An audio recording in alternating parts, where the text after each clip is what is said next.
Albrecht Berti, née Wilde Berti Pauline Mariette, épouse Albrecht, pseudonyme dans la Résistance, Victoria. Née le 15 février 1893 à Marseille, morte le 31 mai 1943 à Fresnes, militante du droit et des femmes, résistante. Berti Albrecht était la fille unique d'une famille protestante aisée de nationalité suisse. Elle connut une enfance austère entre le lycée Montgrand, qu'elle fréquenta dès l'âge de 5 ans, les activités paroissiales, les leçons de chant et de piano et les discussions ouvertes avec ses parents le dimanche. En 1911, elle entreprit des études d'infirmière et obtient son diplôme d'État. Pendant la guerre de 14-18, elle exerça dans un hôpital militaire et consacra même son temps libre aux blessés. Le 18 décembre 1918, elle épousa à Rotterdam le financier Frédéric Albrecht. Elle y donna naissance à son fils Frédéric en 1920 et 4 ans plus tard à sa fille Mireille. Peu après, la famille embarqua pour Londres.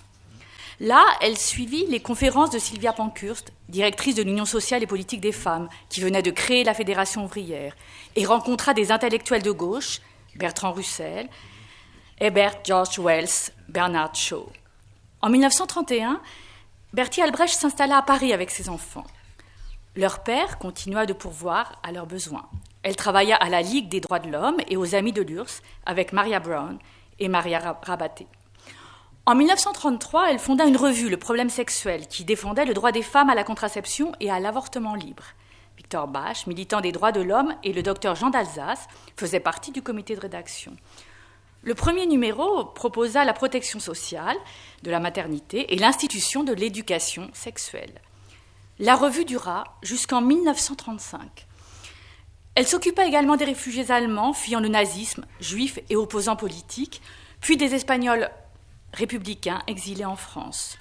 En 1936, Berti Albrecht, désirant que, je cite, sa vie serve à quelque chose, qu'elle serve à rendre service, s'inscrivit à l'école des surintendantes d'usines, sous la direction de Suzanne Sivadon.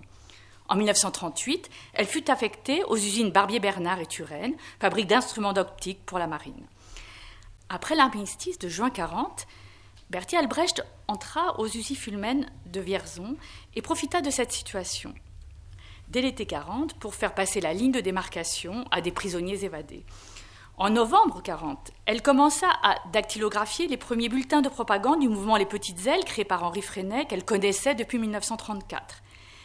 Elle recruta pour le mouvement de libération nationale, devenu par la suite le mouvement Combat, les premiers adhérents et collecta les premiers fonds.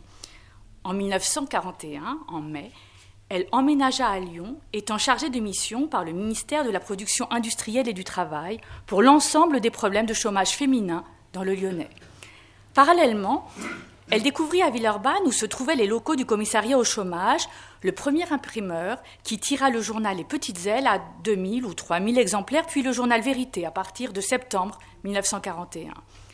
Sous son influence, ainsi que celle de Claude Bourdet et de Marcel Deliam, Combat, qui était plutôt favorable au maréchal Pétain, commença au printemps 1942 à dénoncer la révolution nationale et exprima son soutien à De Gaulle. Poursuivant sa lutte contre les Allemands, elle établit des liaisons entre les deux zones au profit du mouvement. Les bureaux de Villeurbanne devinrent rapidement ceux du mouvement et elle s'efforça aussi de mettre en place un service social pour venir en aide aux camarades du mouvement emprisonnés et à leurs familles.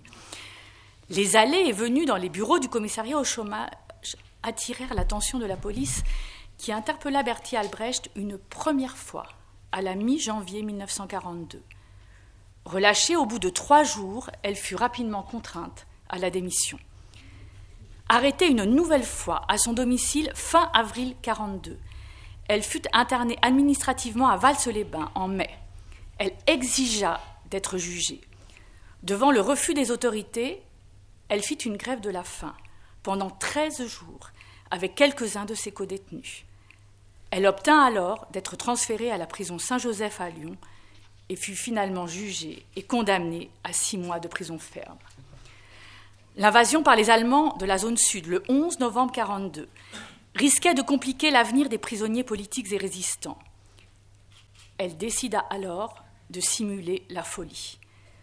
Envoyée à l'asile psychiatrique de Bron, dans le Rhône, le 28 novembre, elle fut libérée par un commando de combat le 23 décembre 1942, grâce également à l'aide de sa fille Mireille et de son médecin traitant. Refusant de passer en Angleterre, elle reprit immédiatement ses activités clandestines et au début de février 1943, rejoignit Henri Freinet à Cluny, en Saône-et-Loire. Arrêtée à Mâcon le 28 mai 1943 par la Gestapo, au cours d'un faux rendez-vous, elle fut torturée et transférée à la prison du Fort Montluc à Lyon, puis à Fresnes, où elle fut incarcérée le 31 mai et placée dans une cellule de quartier des droits communs. Échappant ainsi à la surveillance réservée aux politiques, elle se donna la mort par pendaison dans la nuit. Le 31 mai 1943, les Allemands firent connaître à la préfecture de Mâcon et à l'ambassade des Pays-Bas à Londres le décès de Bertie Albrecht, sans que l'on en connaisse alors réellement les circonstances. En mai 1945, son corps fut retrouvé dans le jardin potager de la prison de Fresnes. Elle fut inhumée dans la crypte du Mont Valérien. Elle fut élevée au titre de compagnon de la Libération par le décret du 26 août 1943.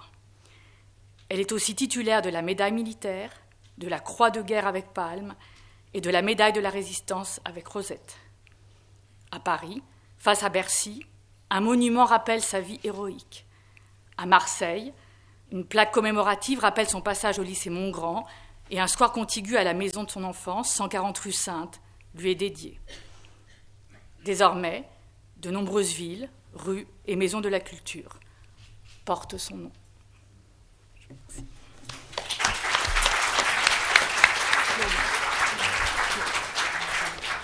Merci beaucoup pour cette lecture très de grande qualité. Et maintenant,